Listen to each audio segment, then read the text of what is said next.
Shanghai सहयोग संगठन SCO की बैठक में शामिल होने के लिए प्रधानमंत्री मोदी का चीन जाने का फैसला मात्र यह नहीं बता रहा कि भारत और चीन के बीच अविश्वास की खाई कुछ पटी है, यह इसका भी साफ संकेत है कि भारत ने अमेरिकी राष्ट्रपति ट्रंप की बेतुकी टैरिफ नीति और भारत विरोधी रवैये का अपने तरीके से जवाब देने की तैयारी कर रखी है।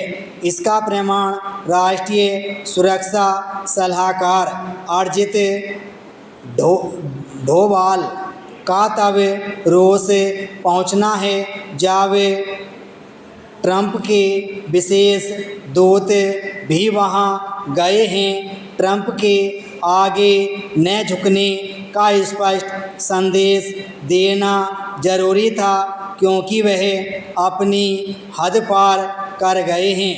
वे मनमाना व्यापार समझौता करने के लिए भारत को चिढ़ाने, नीचा दिखाने और वर्षों की मेहनत से बने दोनों देशों के दोस्ताना संबंधों को ध्वस्त करने में जुटे हैं। यह अच्छा है कि भारत अपनी तरह से ट्रंप को बता रहा है कि बहुत हो चुका और अब उनकी मनमानी सहन नहीं की जाएगी।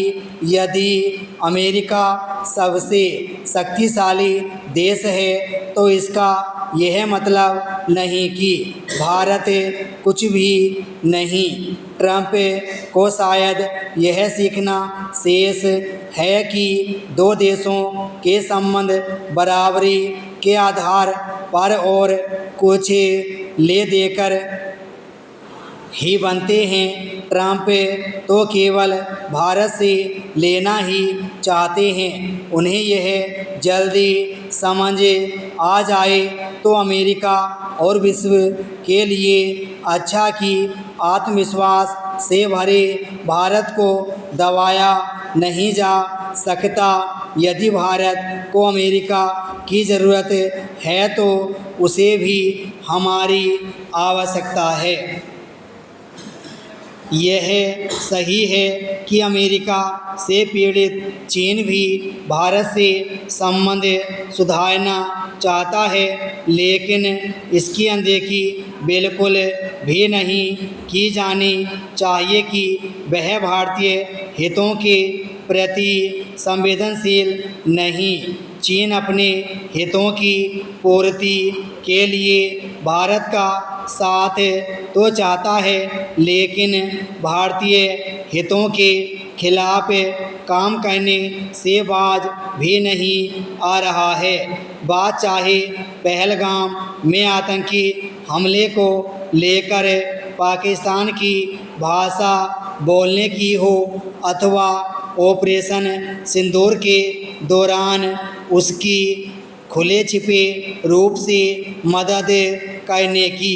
भारत को उस पर भरोसा नहीं करना चाहिए। बहुत दिन नहीं हुए जब SCO रक्षा मंत्रियों की बैठक में चीन ने बेशर्मी दिखाते हुए पहलगाम आतंकी हमले की निंदा करने वाले साझा बयान पर सहमति देने से इनकार कर दिया था।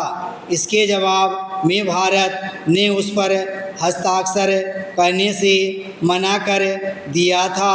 चीन अरुणाचल प्रदेश और कश्मीर पर भी बेजा टिप्पणियां करता रहता है, लेकिन दलाई लामा पर भारत की उचित प्रतिक्रिया भी सुनने को तैयार नहीं। चीन से सावधान रहने में ही भलाई है। ब्राह्म स्टोव।